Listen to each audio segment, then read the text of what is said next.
Deputy Prime Minister, His Excellency Gan Kim Yong, Home Minister, His Excellency Shanmugam जी,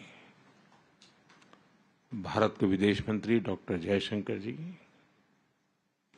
Singapore business जगत के सभी leaders, देवी और सज्जनों, मैं सोच रहा था कि जो लोग इतने सालों से भारत में काम कर रहे हैं तो कुछ न कुछ अपेक्षाएं होगी, कुछ शिकायतें होगी, लेकिन मैं सुखद आश्चर्य है कि वाहवाही के सिवाय यहाँ कोई स्वर नहीं है। ये अपने आप में एक बहुत बड़ा संतोष है। और मैं अपना बात शुरू करने से पहले मैं क्वेक क्वांग मंग को कहना चाहूँगा, उनका मीठा पान।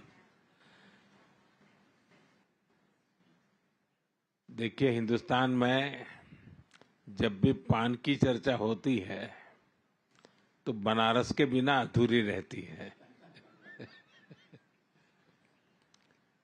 और मैं बनारस का सांसद हूँ। अगर आप पान खाने का सचमुच में मजा ले रहा है तो आपको अपना कोई इन्वेस्टमेंट काशी में करना चाहिए।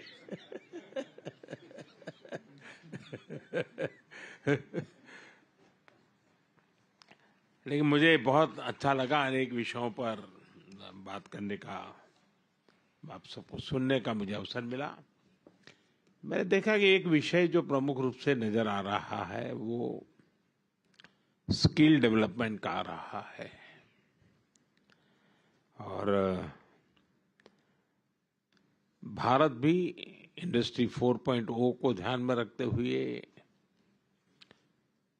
या सेमीकंडक्टर का क्षेत्र को देखते हुए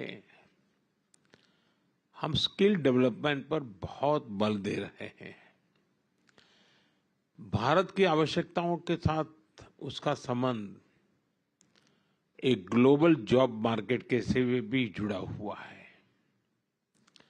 अगर आपकी कंपनियां ग्लोबली क्या चल रहा है उसका एक अगर सर्वे करें, ग्लोबल डिमांड क्या है उसका अगर एक एनालिसिस करें और उसके अनुसार भारत में स्किल डेवलपमेंट के लिए आए तो ग्लोबल जॉब मार्केट को बड़ी आसानी से एड्रेस कर सकते हैं। ये मेरा तीसरा कार्यकाल है और आप में से जो लोग भारत से परिचित हैं उनको पता है कि 1962 के बाद 60 साल के बाद भारत में किसी सरकार को तीसरी बार देश की जनता ने सेवा करने का अवसर दिया है।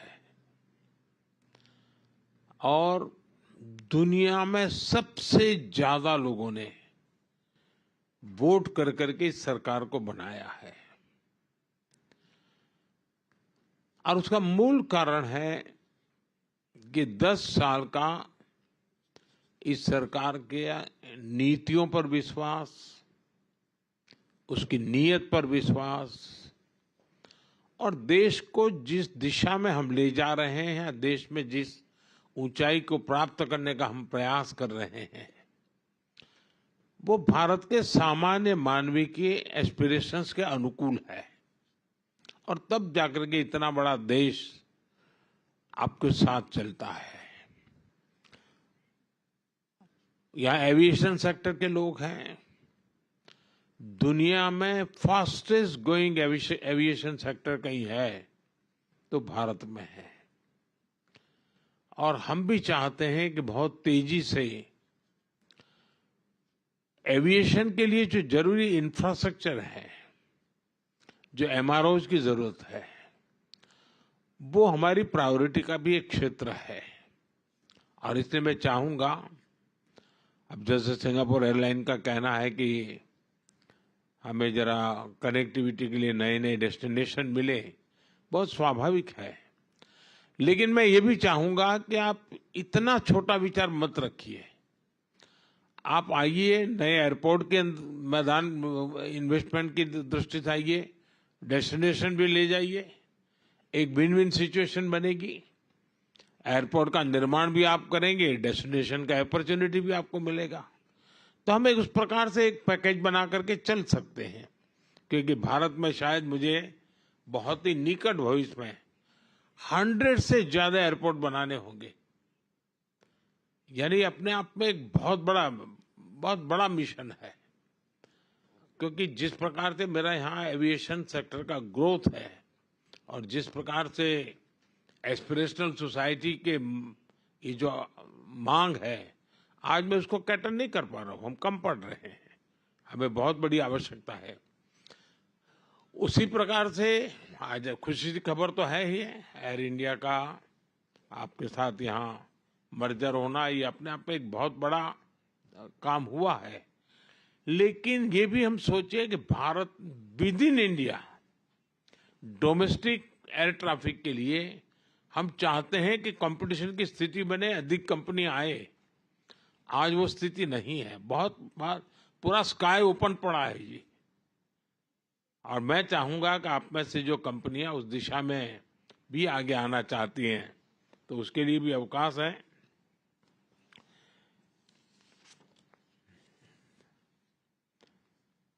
एनर्जी सेक्टर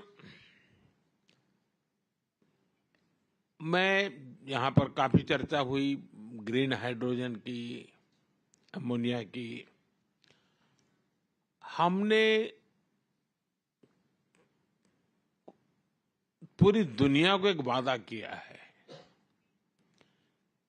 और हम ग्लोबल वार्मिंग को जो चैलेंज मानते हैं, उसमें हम सिर्फ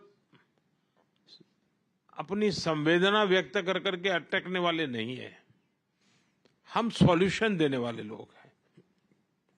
और हमने 500 गीगावाट का लक्ष्य टारगेट किया है और 2030 तक मुझे करना है। और उसमें मैं न्यूक्लियर की तरफ भी उतना ही जाना चाहता हूं, हाइड्रो पर भी जाना चाहता हूं, सोलार पर भी जाना चाहता हूं, विंड पर भी जाना चाहता हूं। उसी प्रकार से हमने बायोफ्यूल की पॉलिसी बनाई है, उसकी दिशा में भी एक बहुत बड़ा काम। और आपने G20 समिट में भी हमारे जो आउटकम है उसमें बायोफ्यूल की बात आपके ध्यान में आई होगी। भारत उसको लीड करना चाहता है। मैं चाहूंगा ऐसे अनेक क्षेत्र हैं एनर्जी से जुड़े हुए, जिसके कारण ग्रीन जॉब की पूरी संभावना है। उसके लिए भी हम काफी इनिशिएटिव ले रहे हैं। मैं आपसे आग्रह करूंगा, आप आइए। हम देश में दूसरे प्रकार से भी एनवायरनमेंट को एड्रेस करना है, जैसे हमारी स्क्रैपिंग पॉलिसी।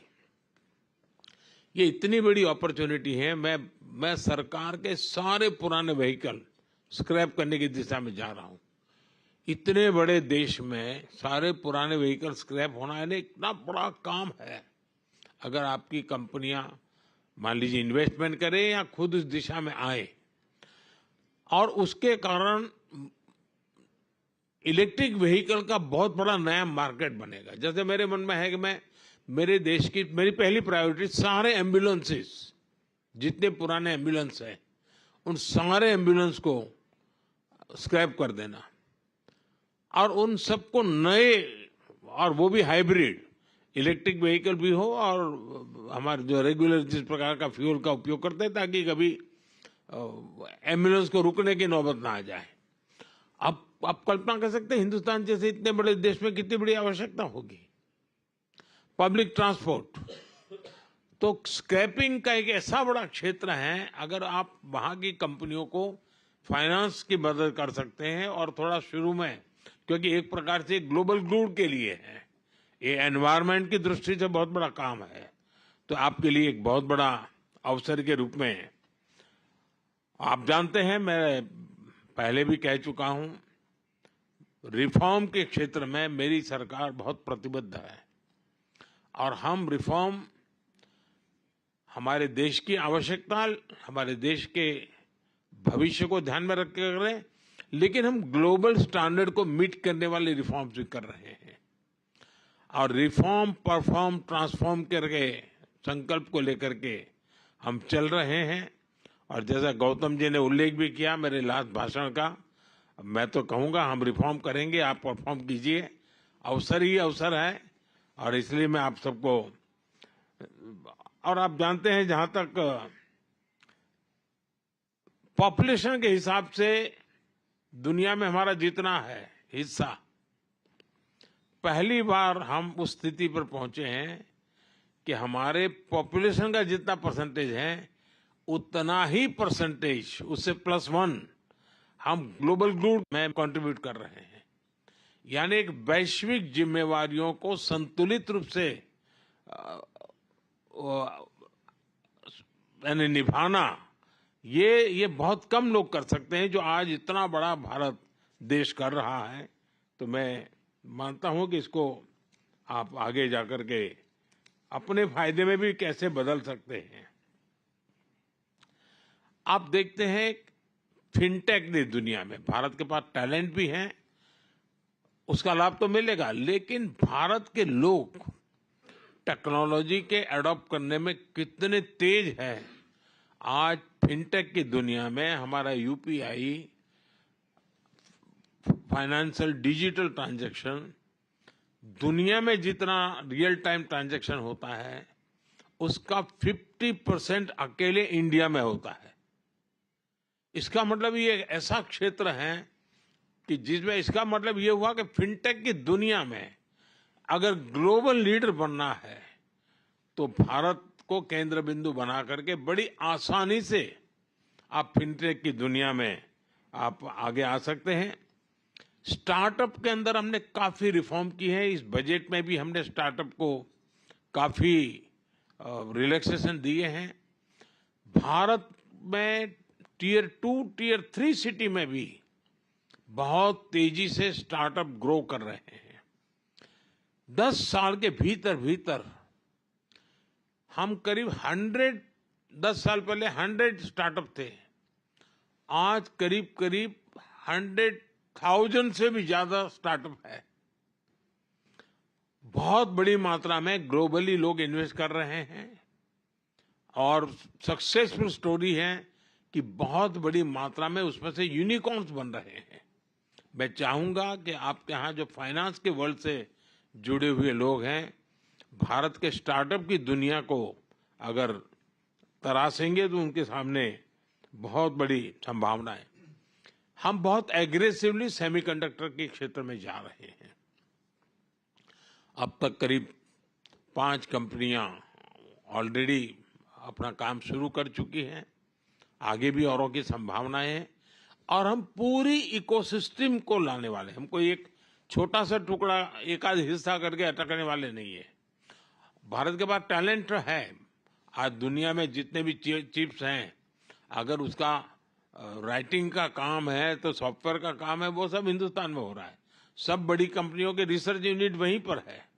अब हम चाहते हैं कि हम खुद ही यहाँ पर उस दिशा में आगे बढ़े। तो आपके लिए वो भी एक बहुत बड़ा स्कोप है।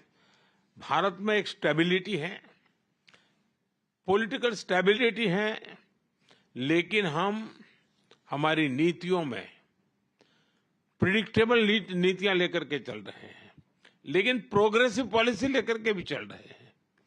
हम दुनिया में जो भी संभावना है उन नीतियों को, और हर एक के लिए काफी ओपन हो, कोई सीक्रेसी और फिर बाद में जाकर के कुछ दूसरा और फिर कोई तीसरी डेफिनेशन, हम उस दिशा में जाने वाले लोगों में से नहीं है।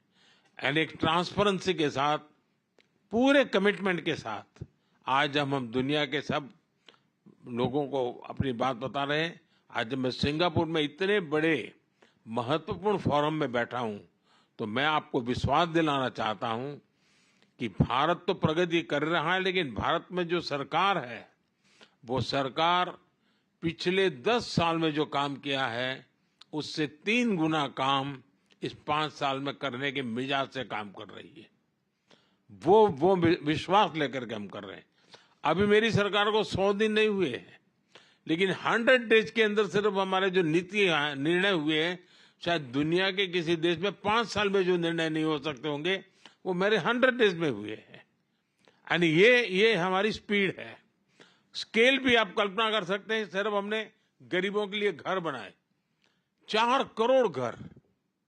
अब ये यानी कितने सिंगापुर बन जाए, 4 करोड़ घर, यानी ये स्केल है। हमारे यहाँ करीब 100 सिटीज मेट्रो बनने वाला है। कितना बड़ा काम है। हमारा अर्बनाइजेशन बहुत तेजी से हो रहा है। बहुत तेजी से हमारे यहाँ ग्रामीण जीवन अर्बनाइजेशन की तरफ। अब अर्बन इंफ्रास्ट्रक्चर एक बहुत बड़ा काम है। नए सिटीज की हमारी जरूरत है, वो एक बहुत बड़ा काम है।